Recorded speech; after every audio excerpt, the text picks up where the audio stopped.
네, EBS 진로진학 영역의 이금 선생입니다. 6월 평가원 모의평가가 끝났습니다. 이제 여러분들이 거둔 성적하고 내신 성적을 가지고 어떤 전형이 수시에서 적합할 것인지를 분석해보는 시간을 갖도록 하겠습니다. 학생부 교과 전형 아니면 학생부 종합 전형, 논술 위주의 전형, 적성검사 위주의 전형 등에서 나는 어느 파트에 속하는지 또 그것을 이용을 해서 어떻게 합격을 해야 될 것인지 어떤 그 구슬이 서말이라도 꿰어야 보배라는 그런 말이 있듯이 그런 것들을 우리가 잘 깰 수 있는 그런 얘기들을 좀 충분하게 해드리도록 하겠습니다. 자, 6월 모의평가 의미 및 이후 준비라고 되어 있죠. 6월 모의평가는 상당히 큰 의미를 가지고 있죠. 왜냐하면은 3, 4월 전국연합학력평가까지는 재학생끼리의 시험이었는데 6월 평가 모의평가는 그야말로 재수생까지도 함께한 그런 시험이었기 때문에 전체적으로 내가 하면 줄을 서볼 수 있는 그런 시험이었다라는 거고요. 또 국가기관이죠. 평가원에서 출제를 했다라는 의미, 대단히 큰 의미라고 볼 수 있겠습니다. 그렇게 하고 이제 우리가 수시 지원 전략을 어떻게 세워야 될 것이냐, 또 수시 지원 6회 어떻게 이해를 해야 될 것이냐에 대한 말씀을 드리도록 하겠습니다. 네, 6월 평가 모의평가의 의미 선생님들께서 많이 강조를 하셨죠. 연계문항 어떻게 연계가 됐는지, 또 학습 방법은 어떻게 개발이 돼야 되는지 그런 말씀을 드렸고, 또 많이들 강조하셨죠. 1학기 말고사 일단 최선을 다해서 잘 보셔야 됩니다. 그 이후에 1학기 말고사부터 수능까지의 골든타임, 이 골든타임을 어떻게 보내느냐에 따라서 우리의 방향은 많이 달라진다는 것을 꼭 염두에 두시기 바라고요. 또 조금 전에 말씀드렸듯이 영역별로 봤을 때는 어떤 것이 취약이 있는지 이거 살펴보시고, 또 하나 강조드리고 싶은 것은 그 이번 6월 달 보니까 어땠습니까? 국어가 조금 쉬웠죠, 그죠? 그다음에 수학이 좀 어렵게 출제가 됐고, 영어는 여전히 쉬웠고, 뭐 이런 식으로 됐는데 우리가 눈여겨봐야 될 것은 그 전 시험입니다. 그러니까 우리가 수능에 어떻게 출제될 것인가는 9월 평가원 모의평가에서 결판 난다고 보시면 돼요. 거기서 국어 영역이 너무 쉬웠다 그러면 수능에서는 약간 어렵게 출제가 된다고 생각하시면 되겠고, 거기서 수학 영역이 여전히 어려웠다 그러면 약간 쉽게 출제될 가능성이 있고요. 그러니까 9월 평가원 모의평가를 여러분들이 잘 보는 걸로 이렇게 이해를 하시면 되겠습니다. 자, 제가 이제 쭉 한번 살펴봤더니요. 그 중상위권 대학이라고 얘기를 하죠. 그래서 이제 우리가 상위 15개 대학을 얘기하는데 뭐 대학 이름을 말씀드리긴 뭐하지만 거기에서 상위 15개 대학에 들어갈 수 있는 그런 상황이 원점수는요. 인문계가 362점 정도, 한 7%가 되겠죠. 상위 그런 상태가 되고요. 자연계는 한 350 정도로 해서 상위 10% 정도로 이해를 하시면 됩니다. 또 서울을 넘어가지 말아야지 그런 얘기 있죠.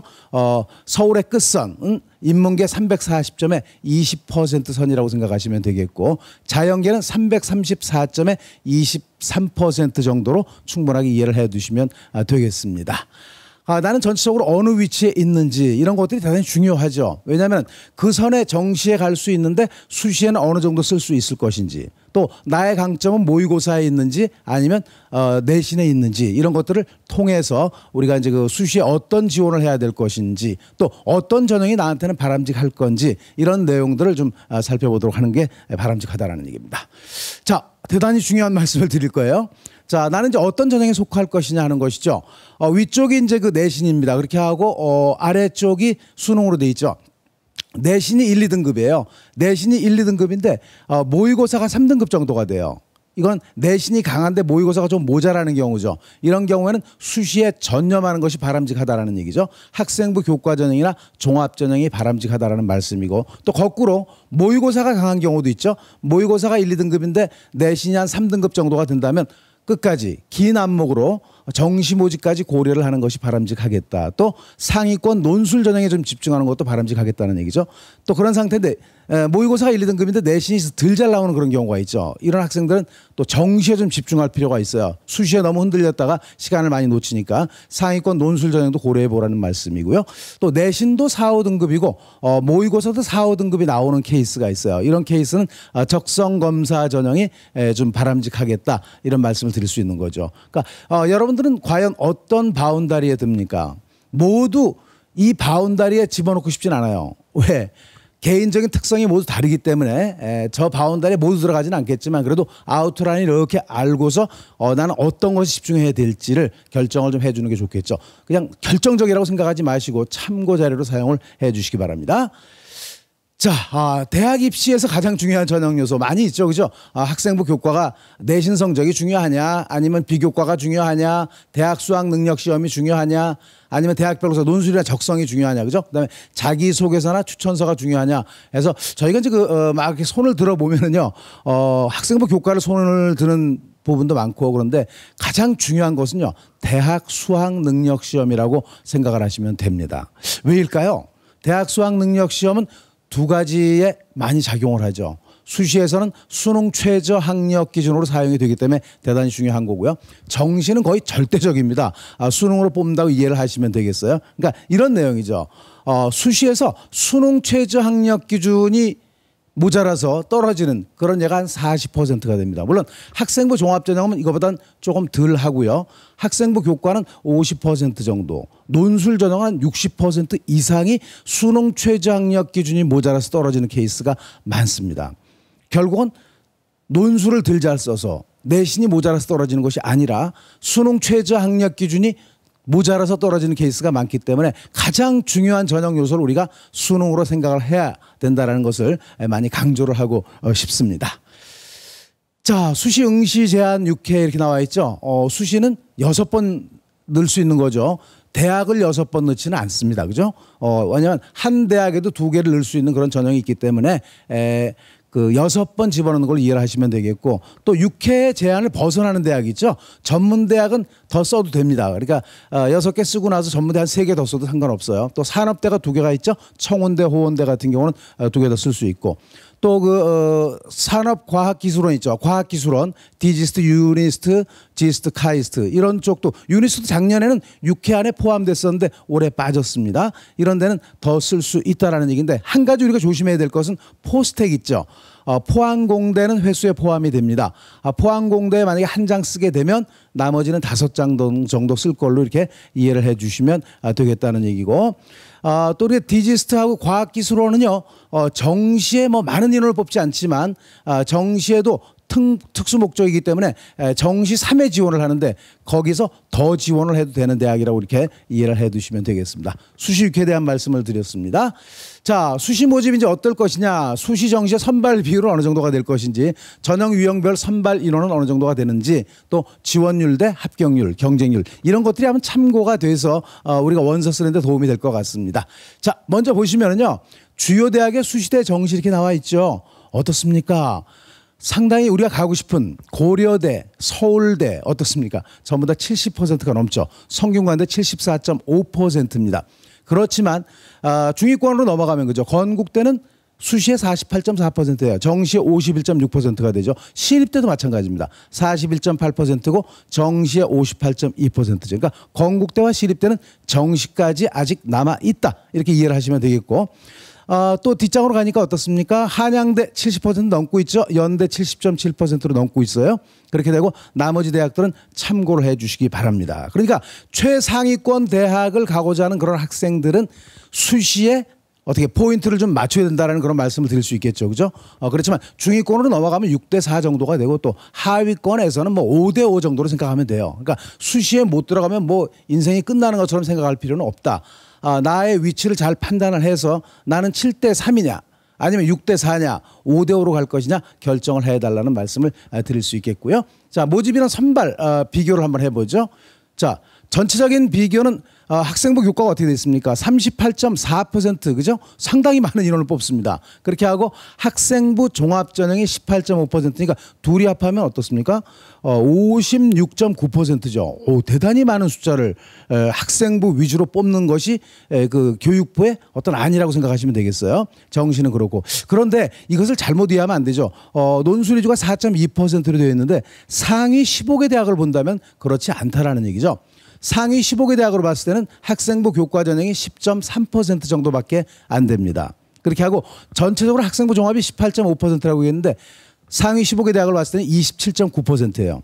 그렇게 하고 논술도 전체적으로 봤을 때는 4.2%라고 얘기를 했는데 18.3%가 되는 거죠. 그러니까 최상위권 학생들이 노려야 될 전형은 학생부 교과보다는 학생부 종합전형이나 논술을 노리는 것이 바람직하다는 그런 말씀을 드릴 수가 있다는 얘기죠. 대단히 중요한 표입니다. 자, 그렇게 하고 논술 전형 전체 모집인원 대비가 나오죠. 그죠? 성균관대 같은 경우는 36.6%예요. 서강대는 30.5%, 고려대 29.5%, 연대가 20.2%로서 대단히 많은 인원을 상위권 대학은 논술 위주로 뽑는다는 것도 이해를 해 두시기 바랍니다. 자, 이제 지원율과 합격률 한번 볼게요. 자, 내신이 1등급에서 1.5등급 정도면 와, 내신이 좋으니까 학생부 교과 전형으로 갔을 가능성이 많이 높은 걸로 생각이 됐지만 서울진학지도협의회 자료에 의하면 어떻습니까? 결국은 학생부 종합전형의 지원율이 높죠. 61.7%고 합격률도 71.3%입니다. 그러니까 잘 보시면 1.5에서 2등급 사이는 논술 지원율이 가장 높지만 합격률은 그리 높지 않죠. 결국은 합격률을 중심으로 따졌을 때는 1등급부터 2등급 학생들은 학생부 종합전형으로의 합격률이 높다라고 이해를 하시면 되겠고, 또 2등급부터 4등급까지는 어떻습니까?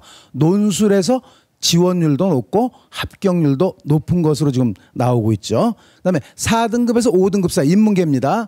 합격률이 지금 학생부 교과에서 상당히 높죠. 지원율은 그리 높지 않지만 합격률이 높다라는 얘기는 뭘까요? 이것은 지방 국립대나 지방 거점 대학에서는 4.0이 넘는 그런 그 내신 성적을 가지고도 학생부 교과 전형으로 합격하는 사례가 많다는 것을 의미하는 것이다라고 이해하시면 되겠고요. 자연계를 한번 보시죠. 자연계도 똑같은 구조죠. 1등급부터 2등급까지는 합격률이 학생부 종합전형이 상당히 높다라는 거 이해할 수 있고요. 또 2등급부터 4등급까지는 합격률이 논술 전형에서 높다라는 것이 나와 있죠. 근데 조금 특이한 것은 자연계에서는 4등급부터 5등급 사이 학생들이 학생부 교과도 높긴 하지만 적성검사에서 높죠. 왜냐하면 4등급에서 5등급 정도의 학생들은 적성검사 전형을 지원을 많이 하는데 합격률이 높다는 얘기는 수학에 강점을 가지고 있는 학생들이 있죠. 뭐 다른 영역은 덜 잘하지만 수학에는 그래도 강점을 가지고 있는 그런 학생들은 적성검사 전형으로 합격을 많이 하기 때문에 조금 문이과가 좀 다른 인문계와 자연계의 어떤 차이점을 보이는 데가 4에서 5등급 정도의 학생들이라고 볼 수가 있다는 얘기죠. 우리는 어떤 전형을 지원을 해야 되고 합격을 해야 될 것인가 한번 고민을 해보시기 바랍니다. 역시 이것도 통계 자료이기 때문에 너무 그냥 거기 틀에 얽매여 가지고 나를 묶지는 말아달라는 그런 부탁을 드리도록 하겠습니다. 자, 다음 얘기. 수시 모집 경쟁률 몇 대 1 정도 될 것 같았어요? 생각을 해보셨나요? 나오고 있죠. 그죠? 서강대 34.42대 1, 성균관대 29.05대 1, 중앙대 25.30대 1. 그러니까 결국 경쟁률의 평균이 21.26대 1을 가리키고 있죠. 결국 모든 수시가 20대 1을 넘는다는 얘기입니다. 그러면 21대 1이라면 21명 중에서 1명을 뽑아주겠다는 그런 얘기 아닐까요? 그럼 이게 쉬운 얘기일까? 쉬운 얘기가 아니라는 얘기죠. 우연에 의해서 21명 중에 1명을 뽑는데 내가 들어간다라는 가능성은 그리 높지 않다라는 걸 이해를 하셔야 되는 거죠. 아시겠죠? 그러니까 어떤 전형으로 할 건지 결정을 한 다음에 정말 한 방향으로 매진하는 그런 것을 보여줄 때만이 합격을 한다는 거죠. 그러니까 얘는 합격할 수밖에 없다. 랄 정도로 준비를 해야 되는 거지. 우연에 의해서 나는 합격할 것 같아. 이런 얘기는 성립이 되지 않는다는 겁니다. 머릿속에 각인해 둬야 될 것은 수시 모집이 6회 지원이긴 한데 20대 1이 넘는다는 걸 우리가 충분하게 이해를 해 두셔야 됩니다. 나중에 말씀드릴 기회가 있을지 모르지만 논술 전형은 어느 정도 될 것 같아요? 논술 전형은 한 45대 1 정도가 됩니다. 상위권 대학들은 거의 다 있죠. 45대 1이니까 이것도 준비를 하지 않고 우연에서 합격할 기회는 없다라는 걸로 이렇게 이해를 해 주시면 되겠습니다. 자, 다음 얘기를 좀 해보죠. 우리 아이가 좀 노래를 잘해. 또 내가 또 노래를 잘해. 그래서 이제 노래방 가면 항상 100점 나오는 그런 학생도 있어. 그죠? 그러니까 와, 나는 아마 보컬이 맞는 것 같아. 그래서 이제 한양대 에리카 실용음악과에 보컬을 한번 집어넣어 봤어요. 몇 대 1 되는지 한번 보시겠습니다. 몇 대 1입니까? 5명 뽑는데 2181명이 왔죠. 436대 1입니다. 과연 합격할 가능성이 있을까요? 빨리 마이크를 놔야 되겠다는 생각이 들죠. 차라리 공부하는 게 낫다. 이런 생각이 들 겁니다. 그 아래쪽 보시면 성균관대 의대 나오죠. 이거는 논술 전형이었는데요. 8명 모집에 1653명이어서 206대 1의 경쟁률을 보이고 있을 정도입니다. 그러니까 그 수시 모집이라는 것 자체가 우연에 의해서 합격할 가능성이 있는 것은 아니다라고 이해를 하면 되겠죠. 자, 이제 각 전형별로 이렇게 말씀을 좀 드릴게요. 학생부 교과 전형 하면은 다 아시겠지만 인문계는 국수 영사 위주로, 그다음에 자연계는 국수 영과 위주의 그 내신 성적 위주로 뽑는 그런 전형이 학생부 교과 전형이다라고 이제 우리가 이해를 하고 있죠. 그러나 모든 대학이 그렇지는 않습니다. 그러니까 학생부 교과를 준비하고 있는 학생들은 내가 가는 대학은 어떻게 반영을 하는지를 충분하게 모집 요강을 통해서 분석을 해봐야 된다는 얘기죠. 그렇게 하고 학생부 반영 방법 조금 전에 말씀드릴 거고, 조금 있다가 그다음에 수능 최저 대단히 중요합니다. 학생부 교과전형에서 또 합격 사례도 말씀을 드리도록 하겠습니다. 자, 종류는 세 가지 정도가 있어요. 첫 번째는 학생부 교과 100%죠. 그러니까 교과 성적 100%로 뽑는 그런 전형이 이제 대부분이라고 볼 수 있는데, 중앙대하고 어떻습니까? 이런 데는 그 비교과가 있죠. 비교과 30이 있고 광운대가 20이 있는데, 이런 대학들은 뭐 출결하고 봉사를 보니까 커다랗게 걱정은 안 해도 돼요. 근데 한양대는 올해 면접이 폐지가 돼서 완전 교과로 돌아섰다는 것도 소식을 알려드립니다. 이건 이제 절대적으로 내신 성적 위주로 뽑는 전형이라고 보시면 되겠습니다. 또 한 가지 방향은요, 내신만 가지고 뽑는 게 아니라 또 면접이 있는 것이 있는데, 학생부 교과 전형이 없는 대학이 6개 대학이 있죠. 여기는 아예 학생부 교과가 없어요. 상위 15개 대학 중에서 9개 대학만이 결국은 학생부 교과전형을 실시한다는 걸로 보시면 되고, 건국대 5%, 연대 8%, 중대가 10% 정도를 뽑습니다. 인원이 그리 많지 않다는 거죠. 두 번째의 방법은요, 교과 플러스 면접입니다. 이거는 단계별 전형이라고 볼 수가 있겠죠. 학생부 교과 성적으로 1단계에서는 몇 배수를 뽑고, 2단계에서는 1단계 성적 플러스 면접으로 뽑는 그런 전형이라고 볼 수가 있습니다. 그러니까 학생부 교과 100%보다는 덜 퍼펙트하겠죠. 학생부 교과 전형으로 가고 싶은데 내가 내신이 조금 모자라, 이랬을 때는 두 번째 방법이죠. 학생부 플러스 면접을 선호해보는 것도 괜찮을 것이다 하는 생각이 듭니다. 자, 여기 우리가 사례를 하나 보여드리죠. 이런 사례, 학생부 교과, 공주대학교 생물교육과를 합격한 학생들이죠. 어떻게 면접을 했는지 한번 살펴볼까요?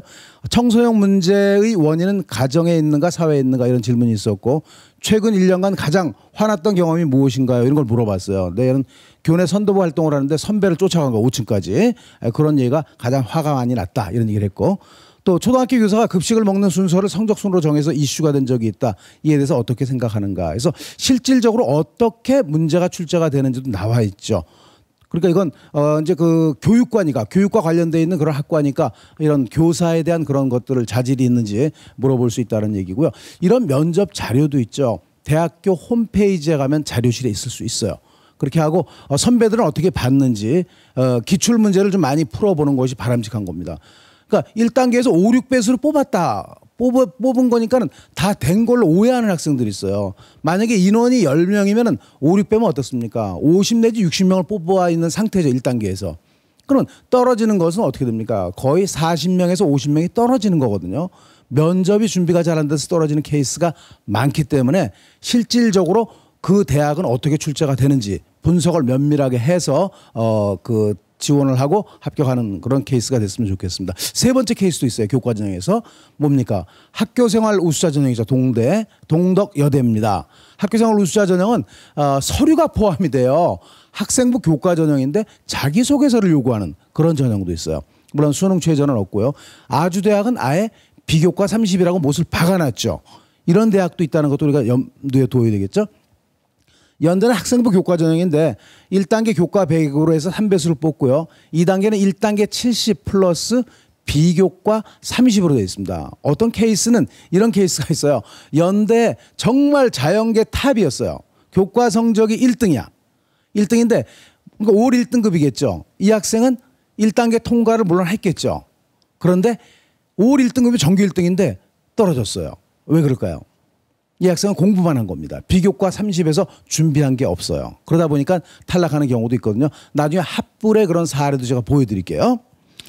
그러니까 학생부 교과 전형은 세 가지가 있다는 것이죠. 학생부 100%가 있고, 두 번째는 학생부 플러스 면접이 있고, 세 번째는 비교과가 적용이 되는 그런 세 가지 케이스가 있다는 것이기 때문에 학생부 교과라고 해서 내신만 좋으면 되는 것이라고 생각하지 말고, 또 한 가지는 뭐가 있을까요? 수능 최저 한번 고민해 봐야 되겠죠. 지금 나와 있는 것도 어떨까요? 그 학년별 반영 비율이 나와 있죠. 3학년에 대부분 40%가 반영이 되고 있다는 얘기입니다. 이 얘기는 뭘까요? 이미 우리가 중간고사까지는 덜 잘 봤더라도 나머지 혼신의 힘을 다해서 지금 현재 우리가 해내야 될 일은 학기 말고사를 충실하게 최선을 다해서 잘 보는 것이 바람직하다는 그런 말씀을 드린 거예요. 또 서경대 인천대 경우는 어떻습니까? 아까 제가 얘기했던 대로 국수영사가 아니죠. 국영사만 보는 거예요. 자연계도 국어를 안 보죠. 영수가만 봅니다. 그러니까 대학에 따라서 이런 내용들이 다르기 때문에 모든 대학이 어떻게 적용하고 뭐 국수영사, 국수영과 이걸 외울 필요는 없다라는 얘기죠. 내가 가는 대학은 어떤 것을 반영하는데 또 학년별 반영 비율은 어떤데 이렇게 해서 어떻게 보면 전반적으로 이해하는 것보다는 내가 갈 대학들을 좀 그 이기적인 건지 뭐 이기적인 게 아니죠. 지금 내가 대학을 가는 거니까. 그러니까 자기가 갈 대학을 좀 면밀하게 모집 요강이라든지 또 기출문제라든지 그 전에 합불 자료라든지 이런 것들을 면밀하게 살펴볼 필요가 있다는 것을 강조를 드리겠습니다. 자, 그렇게 하면 이제 최저학력 기준이 나오죠. 그죠? 최저학력 기준. 그러니까 이거 아까도 말씀드렸듯이 수능 내신 성적이 모자라서 떨어지는 게 아니에요. 수능 최저로가 모자라서 떨어지는 경우가 50%가 넘는다는 얘기입니다. 학생부 교육과정에서. 그러니까 내신 성적만 가지고 쓸 수 있을까를 정하면 안 돼요. 뭐부터? 수능 최저를 과연 해낼 수 있는 것인가라는 것을 먼저 정한 다음에 원서를 써달라는 얘기. 중앙대 경우는 세계 합 6으로 되어 있죠. 참고하시기 바라고요. 또 자연계는 어떻습니까? 이건 이제 수능 최저학력 기준을 적용하지 않는 대학도 꽤 있죠. 그죠? 이화여대 특히 또 한양대도 있죠. 한양대. 그죠? 한양대도 이게 포함이 될 겁니다. 자, 이제 자연계 볼게요. 자연계도 마찬가지로 수능 최저학력 기준이 있는데 모두 다 똑같지 않아요. 2등급 2개를 외우지 마세요. 제발. 외우지 말라는 건 당부를 할게요. 서울교대는 4개 합 9입니다. 그죠? 또 2개 합 7도 있어요. 가천대, 상명대, 한국기술교육대, 한성대는 2개 합 7입니다. 모든 대학이 2개 합 2가 아니라는 거죠. 그래서 가장 바람직한 것은 조금 전에도 강조를 했지만 내가 갈 대학은 어떤 수능 최저를 가지고 있는지를 분석하고 나는 과연 해낼 수 있는지 또 6월 평가와 모의평가를 보면서 과연 나는 그걸 충족을 했는지 아니면 모자라면 전략적으로 어떤 영역을 가지고 그걸 충족할 것인지 이런 전략을 짜는 것이 대단히 중요하다고 말씀을 드릴 수가 있겠습니다. 자, 여기는 이제 탐구를 하나만 반영하는 그런 대학이죠. 그죠? 중앙대, 건국대는 그러니까 아까 중앙대가 세계 합 6이라 그랬잖아요. 근데 탐구 하나가 내가 1등급이야. 그럼 이제 국수형에서 5등급만 맞추면 되는 거죠. 그죠? 세계 합이 6이라 그랬으니까. 그럼 국수형에서 뭐 1, 4를 맞추든지 뭐 2, 3을 맞춰가지고 합격할 수 있다는 얘기죠. 대단히 중요한 그런 자료라고 볼 수가 있어요. 그러니까 탐구를 하나만 반영하는 그런 대학이다라는 것으로 인식을 해 두시면 되겠습니다. 자, 이거는 이제 그 합불 자료죠. 소위 말해서 서울진학지도협의회에서 발표한 그런 자료인데요. 국민대학을 한번 예를 들어봤어요. 국민대학은 2가지 전형이 있죠. 쭉 보시면 최저학력 기준이 없는 그런 케이스가 있고 최저학력 기준이 있는 케이스가 있죠. 인문계는 학과별로 1.7에서 그죠? 2.7등급까지의 그 분포를 보이고 있고요. 자연계는 2.3에서 한 3.8등급 정도까지의 내신 분포를 보이고 있습니다. 예비는 뭘까요? 9가 써 있는데 저건 9는 뭐예요? 예비 9번까지 합격을 했다는 얘기죠. 중요한 자료고 아래쪽을 보시면 수능 최저가 있는데 2.02등급에서 2.807 정도까지 합격을 했다는 얘기죠. 왜 이런 말씀을 드리냐면 이런 자료를 가지고 원서를 쓰라는 얘기입니다. 물론 작년과 조금 달라진 면도 없지 않아 있을 수 있겠죠. 그렇지만 그런 것이 가만히 돼서 작년에 합불 자료를 충분하게 본 다음에 원서를 써야 되는데 그냥 충분하게 고려하지 않고 막 이 정도 될 거야 하고 그런 쓰는 경우가 많이 있기 때문에 애써 강조를 합니다. 그래서 저런 자료들을 저희가 드릴 거예요. 그러니까 저희 그 입시 정보 쪽에 EBS에 들어오시면 입시 정보 탭이 있거든요. 그쪽으로 들어오시면 대형 설명회 쪽에서 저런 좋은 자료들을 모아서 올려놓도록 하겠습니다. 충분히 이용을 잘해 주시기 바라고요. 또 한양대는 아예 발표를 했죠. 한양대 한번 보시죠. 한양대 보시면 상경계열만 볼게요. 경영대학이 1.15등급 그다음에 경영대학 파이낸스 경영학과가 1.04등급이죠. 그다음에 경제금융학부가 1.18등급이고 정보시스템학과가 1.27등급으로 돼 있죠. 그죠? 이런 정도가 발표를 했는데 한양대는 잘 여러분이 생각해야 될 게 이거는 그냥 컷이 아니에요.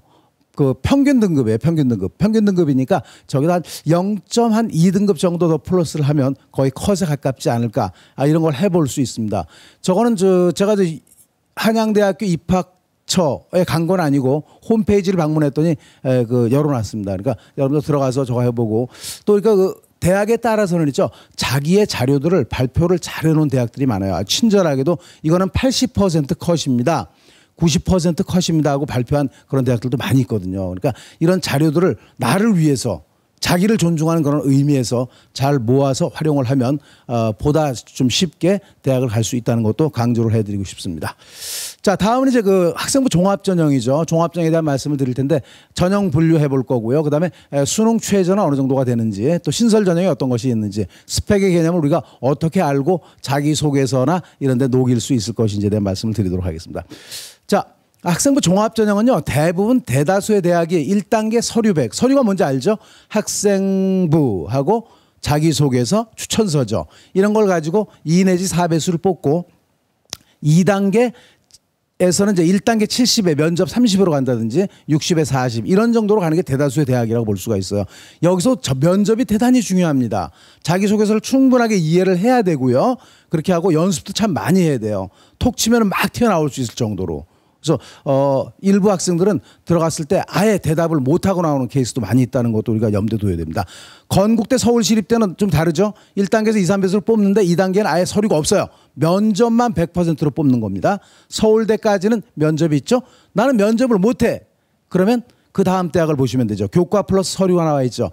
경희대 학교생활 충실자, 국민대 학교생활 우수자, 덕성여대는 면접을 보지 않습니다. 교과라고 아예 못을 박아놨죠. 종합전형임에도 불구하고 교과 성적을 정량적으로 평가하겠다는 얘기입니다. 그러니까 성적이 좋은, 내신 성적이 좋은 학생들이 와라 이런 의미고요. 그 다음 단국대, 서강대, 성균관대, 중앙대 탐구형도 서류 100이죠. 말 안 해도 돼요. 그다음에 한양대 서울도 마찬가지로 학생부만 내면 됩니다. 여기는 자기소개서 추천서를 안 내도 된다는 얘기죠. 학생부 종합평가 100으로 뽑는다는 전형 방법을 우리가 좀 충분하게 이해를 해보셨으면 좋겠다는 얘기입니다. 자, 자기소개서 공통양식 있죠. 아직까지도 저희가 저 강의를 이렇게 나가다 보면은 지방 같은데 일부에서는 대학마다 저 공통 양식이 아니라 뭐 대학마다 자기소개서 쓰는 양식이 다르지 않니? 이렇게 보면 네, 그렇게 대답하는 학생들도 있어요. 공통 양식이 지금 그 나와 있는 그런 상황이기 때문에 자기소개서를 한번 써보는 게 좋죠. 아까 선생님도 많이 강조를 하셨죠. 여름방학 때 저걸 많이 씁니다. 없는 내용을 가지고 쓰다 보니까 자기소개서를 쓰는 게 아니라 자기소설을 쓰게 되는 거죠. 그래서 글도 제대로 안 나오고 9월 평가 모의평가 준비도 안 돼가지고 실패하는 케이스를 많이 봤는데요. 한번 써보기 바랍니다. 써봐서 정말 천자 쓰는 건데 7, 800자 이상 나온다. 그러면 학생부 종합전형을 준비를 해야 되고요. 그렇지 않을 경우에는 깔끔하게 적고 다른 전형을 준비를 해야 되고요. 1번은 이제 학업에 관련된 얘기가 되겠죠. 학업에 관련된 얘기는 무조건 뭐 나는 몇 등급에서 몇 등급으로 올렸어요. 그런 것도 중요하지만 남들이 하지 않는 어떤 나는 공부를 했습니다. 이런 것도 괜찮아요. 또 어떤 연구를 해서 그 연구에서 좋은 그 결과를 가져왔다. 이렇게 쓰는 것도 괜찮고. 2번은 학교 활동이죠. 500자씩 그 한 3개 정도로 쓰면 되는데 여기에는 우리가 좀 조심해야 될 것이 이런 생각을 해보면 좋을 것 같아요. 그 활동을 하게 된 동기, 활동 과정, 그다음에 세 번째는 그 활동의 결과죠. 수상 경력과 연결되면 좋겠고요. 네 번째는 그 활동을 했을 때 나는 어떤 변화가 있었고 어떤 느낌이었는지 이런 식으로 귀승정결 나눠서 쓰게 되면 상당히 그 좋은 글이 나올 수 있다는 것도 강조를 하고 싶습니다. 3번은 뭐 인성에 관련된 그런 얘기니까 이거는 뭐 공부만 했던 학생들은 조금 힘들겠지만 그렇지 않고 친구들과 잘 그 관계를 가졌던 그런 학생들은 그리 어렵지 않게 했을 것 같습니다. 그리고 보니까요, 저희가 그 진학 상담실 있죠, EBS에. 거기 들어왔는데 작년에 어떤 학생이 자기소개서를요, 여러 선생님한테 부탁을 했어요. 그래서 나중에 감사의 메일이 왔는데 정말 뿌듯하기도 했지만 정말 집요하다. 많은 선생님이 그 학생을 터치를 해줬어요. 거의 50분 정도 활동을 하시는데 50분 정도가 다 관여를 해가지고 합격한 것을 축하해 준 그런 사례도 있습니다. 또 학생부 종합 신설 전형이 있죠. 가천대 가천 바람개비 305명, 가톨릭대 지역균형 50명 중에서 여러 가지가 있죠. 서강대는 작년에 학생부 교과 전형이 있었는데 교과 전형이 없어졌어요. 학생부 종합 전형으로 바뀌었습니다. 269명을 뽑습니다. 이런 것들은 새로운 신설 전형이기 때문에 예전에 자료는 없겠죠. 그러니까 이제 선생님하고 또 전문가들하고 상담을 잘해서 써야 될 것인지 말아야 될 것인지 어떤 면을 또 강조를 해야 될 것인지 이런 것들 충분하게 상의를 한 다음에 원서를 쓰는 것이 바람직하겠다 이런 말씀을 드릴 수 있겠습니다. 자, 스펙입니다. 스펙. 그죠? 스펙 그러면 어떤 생각이 드나요? 이건 자기소개서에 녹였으면 좋겠어요. 그죠? S가 뭐의 준말 같아요? 뭐 좀 특별함? 그죠? P는 그거 같아요. 뭐 전문성. 내가 좀 전문적이다, 전문성이 있다는 걸 좀 강조했으면 좋겠고, E는 그 뭐랄까요, 어떤 상승 추이를 탄다 그러나? 뭐 이런 거. C는 이제 연속성이나 지속성 이런 거를 자기소개서에 녹이면 좋겠다. 그래서 새롭게 정의를 해본 거죠. S는 뭐 같아요? S는 speciality, 그죠? P는 profession, E는 elevation, 그다음에 C는 consistency. 이런 단어를 좀 기억해 뒀다가 자기소개서를 쓸 때 좀 강조를 좀 했으면 좋겠습니다, 그죠? speciality, profession, elevation, consistency 이렇게 나오고 있죠. 스펙은 뭐 대치동에 가서 구하는 게 아니라 이제 학교 내에서 전부 다 구해야 되는 그런 입장이기 때문에 저런 내용들이 좀 강조가 됐으면 좋겠다라는 얘기죠. 자, 이건 합격자의 그 사례입니다. 한번 볼까요? 이건 어디입니까? 중앙대학, 경희대학교죠. 경희대학교에 합격한 네오르네상스 전형에 합격한 학생인데 내신은 상당히 좋네, 그죠? 1.68이고 활동한 내용들이 나와 있죠. 봉사 시간 43시간 그리 많지 않고 뭐 활동들이 많이 나와 있고 수능을 한번 보세요. 36344. 와, 이거 가지고 경희대를 갈 수 있나요? 정시에 도저히 갈 수 없죠. 내신은 좋았지만 전부 수능으로서는 갈 수 없는 그런 지경이었었는데 활동 잘하고 자기소개서 잘 쓰고 이렇게 해서 합격했던 그런 사례입니다. 논술 쪽으로 한번 좀 보도록 하죠. 실시 대학은 뭐 28개 대학으로 다 알고 있죠. 그다음에 경쟁률이 어느 정도 되는지도 아까 말씀드렸고 수능 체제가 여기도 가장 중요하다라는 말씀드렸고 또 일정이 있고 계열별 특징 말씀드리면서 마무리 짓도록 하죠. 자, 28개 대학이죠. 그렇게 해서 뭐 1, 2, 3급으로 분류를 했어요. 지역 대학으로 봤을 땐 1그룹에 울산대, 의예과 정도. 저 두 번째는 이제 경북대, 부산대 이렇게 해서 28개 대학이 있다는 거죠. 이거를 왜 보여드리냐면은 그 분류에 따라서 수능 체제도 다 달라요. 또 문제 출제도 다 다르기 때문에 잘 판단해서 나는 어느 위치가 적합한지를 잘 판단해서 원서를 쓰라는 얘기입니다. 무조건 원서 써가지고 기도하지 마시고요. 또 한 가지 경쟁률 아까 말씀드렸죠, 그죠? 보통 어떻습니까? 서강대 58대 1, 성균관대 53.5대 1, 중앙대 55.9대 1, 평균 43.64대 1이죠. 결국 한 44대 1로 보셔야 돼요. 그러니까 이건 우연에 의해서 합격할 수가 없다라는 얘기입니다. 즉 월요일부터 금요일까지는 정말 수능에 좀 매진하고요. 정말 토요일이나 이런 때는 일정한 시간을 빼서 매주 준비를 해서 정말 가랑비에 옷 젖듯이 아니면 만년설이 돼서 얘는 안 뽑을 수 없게끔 그렇게 준비를 해야 합격할 수 있는 전형이라고 생각하셔야 돼요. 20대 1 기억해 두시고 45대 1 기억을 해 두셔야 됩니다. 또 나한테 적절한 그 케이스, 문제가 맞는지, 경향이 맞는지 또 이런 것들, 수능 최저를 해낼 수 있는지 이런 경향에 맞는 대학에 원서를 넣고 합격을 하는 것이 바람직하겠다는 말씀을 드리는 거예요. 자, 논술 반영의 비율의 변화죠. 연세대학이 좀 많이 변했죠. 논술이 70% 반영이었는데 87.1%로 올라갔습니다. 대단히 많이 반영을 하고 있죠. 그다음에 이제 경기대와 아주대도 이제 그 좀 올라갔고 작년에 뭐 고려대가 사실은 그 학생부 교과 전형에 넣었다가 왜냐면 그 논술 반영 비율이 50%가 안 되니까 교과전에 넣었다가 좀 트릭을 썼었는데 이번에 많이 바뀌었습니다. 이 바뀐 것을 우리가 좀 눈여겨 보셔야 되겠고요. 고려대가 45%에서 60%로 올려서 논술 전형으로 확고히 자리를 했습니다. 그다음에 경기대 아주대도 40%에서 50%로 늘렸다는 것도 소식을 전하고요.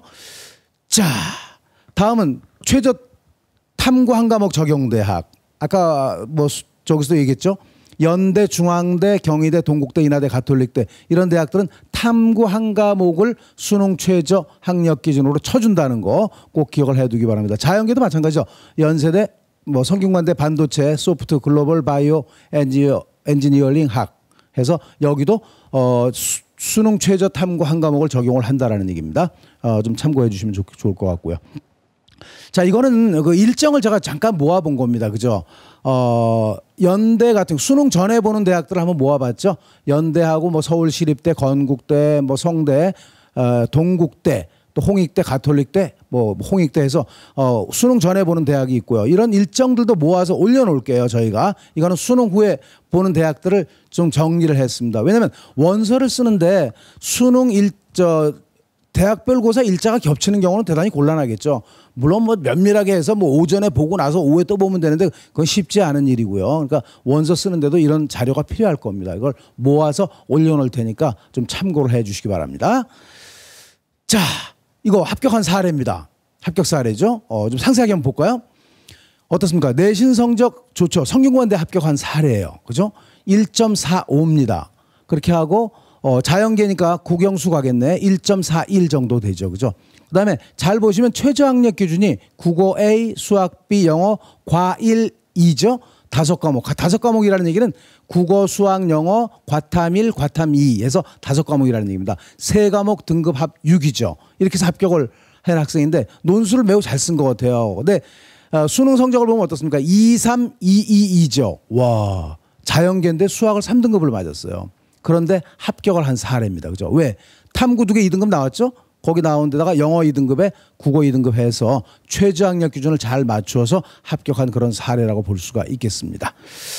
자, 다음 보시면 전형별 그 논술 전형인데 계열별 교과 특징이 좀 다르죠. 대개 보면 인문계는 뭐 언어 사회 통합형이 전반적이지 않느냐 그러는데 그렇게 외우실 필요 없다는 거예요. 정말 내가 논술을 준비해야 될 대학이 인문사회 통합 논술인지 그렇지 않으면 뭐 수학을 강조하는지 또 영어 제시문을 사용하는지 이런 것들이 좀 모르게 세분화돼야 된다는 얘기죠. 그러니까 언어사회 통합형 대학 나오고 있죠. 영어 제시문을 사용하는 그런 대학이 어디 있습니까? 한국외국어대학이 그걸 사용을 하고 있죠. 한국외국어대학은 왜 영어를 사용하는지 아시겠죠? 왜? 한국외국어대학입니다. 그래서 이제 영어를 사용하는 그런 특징이 있는데 영어 제시문이 있기 때문에 영어를 잘하는 학생들이 지원하면 상당히 유리하다는 얘기죠. 그렇게 하고 인문계 논술인데도 수학을 강조하는 그런 대학이 있죠. 수학을 강조하는 대학들은 뭘까요? 상경 계열의 대학들이 물론 그렇죠. 건국대 인문사회2가 뭐 그런 얘기라고 보시면 되겠고 또 고려대, 숭실대 상경, 이화여대 인문2도 사실은 상경 계열입니다. 중앙대 경영경제 또 한양대 상경 이렇게 돼 있죠. 또 언어사회 통합형에다 도표를 사용하는 그런 대학도 있어요. 가톨릭대, 광운대, 단국대, 서울시립대, 숙명여대, 인하대, 한국항공대가 그렇죠. 자연계도 마찬가지입니다. 자연계 그러면 수학하고 과학을 모두 잘해야 할 수 있다라는 생각을 많이 드는데 통합과학형은 좀 많이 없어지고 있는데 아직까지 수학 플러스 통합과학을 하는 대학도 있어요. 가톨릭대, 동국대, 서울과기대, 서울여대 등등해서 많이 있죠. 그다음에 물화생, 지구과학을 쓰지 않는 그런 대학도 있죠. 택일이라고 되어 있습니다. 가톨릭대 의예, 건국대, 경희대, 중앙대는 물화생 중에 한 과목을 택해라 이런 뜻이고요. 성균관대 논술 우수자 전형은 6개 중에서 택2 하면 되겠고 과학인재 전형은 3개 중에서 택1 또는 택2 하면 되겠습니다. 또 지구과학이 들어가는 대학도 있죠. 수학 플러스 물화생지, 고려대 물화생, 물화지, 물화, 화생 중 택이라면 되겠고 경북대 택2죠. 그다음에 부산대는 택1이고요. 연세대학교 서울 택1 그렇게 되고 연세대 원주 의예 그죠? 택을로 되어 있습니다. 그렇게 하고 진짜 수학만 잘해 과학을 못해 그런 학생들도 논술 전형으로 합격할 수가 있습니다. 왜? 수학만 단독적으로 보는 대학들이 있어요. 나와 있죠. 잘 살펴보시기 바랍니다. 광운대, 그죠? 단국대, 서강대, 서울시립대, 세종대, 아주대, 연대 원주, 그다음에 이화여대, 인하대, 한국항공대 이학하고 한양대, 서울 또는 에리카 이렇게 얘기를 했습니다. 그죠? 자, 이렇게 해서 많은 얘기들을 했는데 그 여러 자료를 저희가 드린다고 말씀을 드렸죠. 서울진학지도협의회에서 나온 뭡니까 그 합불 자료, 합격과 불합격, 작년에 합격 불합격 자료 이런 거 드릴 거고요. 또 경기도 교육청에서 나온 자료가 많이 있습니다. 그죠? 그런 자료가 어떤 그것도 합불 자료가 되겠죠. 그래서 뭐 합격한 자료인데 뭐 학생부 종합전형으로 합격한 사례도 있고 교과도 있고 그죠? 그다음에 면접을 또 이렇게 정리해 놓은 그런 자료도 있어요. 그런 자료들을 드릴 겁니다. 자, 오늘 이제 6월 평가원 모의 평가가 끝난 다음에 한번 정리를 해봤는데 또 한 가지 전형은 적성평가, 적성검사 전형이 좀 많이 인원이 줄었죠, 그죠? 4천여 명대로 줄어서 상당히 걱정입니다. 저는 사실은 학생들에게 희망을 줘야 된다라는 그런 의미에서 그 전형이 좀 계속 유지가 됐으면 좋겠는데 결국은 어떻습니까? 사교육 줄이기 속에 포함이 돼서 많이 삭감됐다는 그런 말씀 드리고요. 다시 한번 강조드리고 싶은 것은 전형 요소들 가운데 가장 중요한 게 뭐라고요? 다시 한번 대학 수학 능력 시험이라는 거죠. 왜 그렇다고요? 수시에서는 수능 최저 학력 기준으로 사용이 되고 정시에서는 절대적으로 수능 시험으로 뽑는다는 거 꼭 기억을 해뒀으면 좋겠고요. 또 학생부 교과 전형에서 강조드리고 싶은 것은 무조건 인문계는 국수영사, 자연계는 국수영과가 아니라는 거죠. 내가 할 대학은 어떻게 하는지 또 그 과목들이 전부 다 국수영과가 아니라 뭐 국어를 뺄 수도 있고 수학도 뺄 수도 있고 그렇게 돼 있고 또 학년별 반영 비율이 모두 다르죠. 똑같이 33.3%를 반영하는 그런 대학들도 있고요. 아니면 대개 20대, 40대, 40을 반영하기 때문에 3학년 성적이 매우 중요하다고 얘기를 하죠. 왜 그럴까요? 한 학기 성적인데 40%니까. 그렇죠. 대단히 중요하다라는 말씀이고 2학년도 물론 40%인데 학기당으로 나누면 한 20% 정도 반영하는 걸로 보면 되니까요. 그래서 지금 이 시기에 우리가 가장 중요하게 생각해야 될 것은 학기말고사를 어떻게 준비해야 될 것인가가 관건인 것 같고 그때부터가 골든타임입니다. 그때부터 11월 수능까지가 골든타임이라는 거 잊지 않으시기 바랍니다. 자, 마지막으로 이제 여러분에게 한마디 드릴 수 있는 것은 되게 중요한 그런 내용이죠. 이게 줄탁동시입니다. 그죠? 줄탁동시인데 쪼을 줄이고 쪼을탁이에요. 동시는 알죠. 쪼을 줄인데 이 줄은 뭐냐면 병아리, 그 아기가 이제 알 속에서 이렇게 톡톡톡 쪼는 거를 줄이라고 얘기를 하고요. 탁은 엄마 닭이 밖에서 쪼는 것을 탁이라고 얘기를 해요. 근데 아기만 이렇게 안에서 쪼고 있는데 엄마가 안 쪼으면 얘는 닭으로 탄생이 안 되죠. 또 아직 덜 됐는데 엄마가 탁탁탁 쳐버렸어. 이것도 안 되는 거죠. 그렇게 해서 이게 동시에 맞아야 된다는 거거든요. 그래서 이제 우리가 수험 생활을 할 때도 마찬가지입니다. 수험 생활을 할 때도 그 부모들하고 그죠? 학생들하고의 그 관계가 대단히 중요해요. 그러니까 지금은 어찌 보면 공부할 때가 아니라 어떤 그 화해 의 그 무드를 가져서 가정을 평화롭게 하고 행복한 그런 가정으로 만들어야 수험 생활에서 우리가 좀 자유로워질 수 있고 또 편안하게 우리가 원하는 대학에 갈 수 있다는 생각이 듭니다. 오늘 그 뭐 짧은 시간이라 뭐 깊숙하게 얘기는 못했지만 그래도 우리가 수시 지원하는 데는 어떤 아웃라인이 있는지 그런 얘기들을 좀 강조를 많이 했습니다. 오늘 장시간이었고요. 또 뭐 그 메르스 때문에 걱정들을 상당히 많이들 했는데도 불구하고 상당히 집중을 상당히 잘한 것 같습니다. 저희도 현장에 나가서 했으면 더 리얼하게 좀 잘할 수 있었는데 또 이렇게 그 중계 방식으로 해서 이렇게 하다 보니까 뭔가 좀 충분한 것 같은 느낌이 들지만 그래도 혼신의 힘을 다해서 최선을 다했기 때문에 뭐 저는 뭐 괜찮다고 생각을 합니다. 하여튼 남은 기간 동안 혼신의 힘을 다해서 준비를 해서요. 여러분들이 원하는 대학에 꼭 합격하시기를 간절히 바라겠습니다. 수고 많으셨습니다. 감사합니다. 여러분 예전에 이런 광고 있었던 거 기억납니까? 비트박스 할 때는 북치기 박치기 두 가지만 기억하라고요? 자, 남아있는 수능까지의 기간 동안 여러분 국어 공부하는 데 있어서 두 가지만 기억해야 할 사항 말씀드리도록 하겠습니다. 첫 번째는요, 연계교재 중심의 공부를 하라라는 것입니다. 굉장히 많은 학생들이 아직도 기출문제만 들고 계속 그것만 붙들고 늘어지는 그런 공부를 합니다. 그거 기출이 중요하지 않아서가 아니라 굉장히 허망한 공부일 수 있습니다. 왜냐하면요, 연계교재가 시험 범위인 상황에서 연계교재 안에 여러분들이 기출을 통해서 배울 수 있는 반복적인 패턴들이 모두 들어가 있기 때문에 지금은 그 어느 때보다 연계교재를 중심에 두고 공부해야 될 때입니다. 두 번째는요, 선택적으로 EBS 강의를 수강하라는 얘기입니다. 최대한 강의를 어쨌든 골라서라도 많이 들으십시오. 그게 전문가의 눈으로 전략적으로 판단할 수 있는 여러분들의 실력을 효과적으로 쌓아갈 수 있는 중요한 길입니다. 꼭 명심하시고요. 여러분 수능 보는 그날까지 힘내시기 바랍니다. EBS와 제가 함께합니다. 파이팅! 네, 여러분 수학 영역은 이제 마지막 연계교재죠. 수능 완성 교재가 출간이 되었습니다. 이 시기에는요, 수능 완성 교재, 수능 특강, 연계교재와 그리고 기출문제 위주의 학습이 필요합니다. 그런데요, 개념학습 또한 여전히 중요하답니다. 여러분 개념학습은요, 지금 이 시기에는 어느 정도 개념이 완성된 상태이기 때문에요, 처음부터 학습하는 것보다는요, 내가 틀리는 문제를 위주로 거꾸로 부족한 개념을 찾아가서 하는 역학습이 효율적일 것이고요. 또 하나는 목차를 보면서 내가 이러이러한 내용이 있었구나 하는 것들을 떠올려보는 연상학습법이 유효할 겁니다. 여러분 많이 덥고 지치지만요, 우리 이제 반 정도 지났습니다.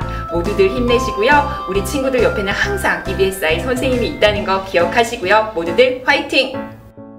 네, 이제 본격적으로 여름 더위가 시작되면서 여러분 몸도 마음도 지치기 쉬운 때입니다. 나 너무 늦은 건 아닌가? 제대로 하고 있는 거 맞나? 조급한 마음이 들기 쉬운 때이기도 하죠. 그런데 아직 여러분이 생각하는 것보다 많은 시간이 남아 있습니다. 여러분 연계교재 공부할 때에는 처음 볼 때 제대로 공부하는 것이 가장 중요하다라는 거 잘 알고 계시죠? 급한 마음에 일단 진도만 빨리 나갔다가 나중에 다시 봐야지 라고 생각하지 마시고 처음 볼 때 제대로 차근차근 하나씩 공부해 가셨으면 좋겠습니다. 또 우리한테는 여름방학이라는 아주 소중한 기회가 남아 있습니다. 이 여름방학 시간 이용하셔서 여러분의 취약 영역까지 완벽하게 정복하신다면 모두 다 좋은 결과가 함께할 거라고 믿습니다. 화이팅! 6월 모의평가 이후에 수강 후기에 공부 안 돼요 선생님 하는 글들이 쇄도하고 있습니다. 여러분 시험을 잘 본 학생들은 들뜬 마음에 좀 공부가 손에 안 잡힐 때고요. 시험을 못 본 학생들은 낙담해서 역시나 공부가 잘 안 되고 있습니다. 여러분, 여러분의 목표는 6월 모의평가가 아닙니다.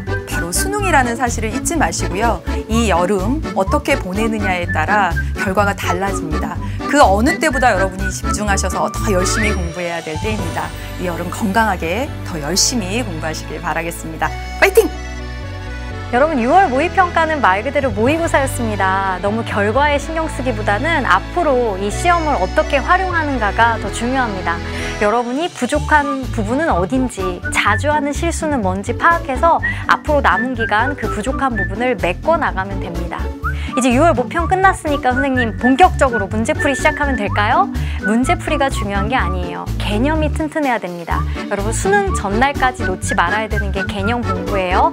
개념을 공부한다는 것은, 그리고 연계교재를 공부한다는 것은 수능 특강이나 수능 완성에 있는 문제의 답을 맞추는 것이 아니라 그 문제에 나와 있는 자료, 실험 자료, 그래프 같은 것을 본인의 입으로 스스로 말할 수 있을 정도가 돼야 제대로 공부하는 것입니다. 여러분 수능 때까지 얼마 남지 않았어요. 조금만 더 힘내서 부족한 부분들 메꿔나가는 여러분 되기 바랍니다. 힘내세요 여러분.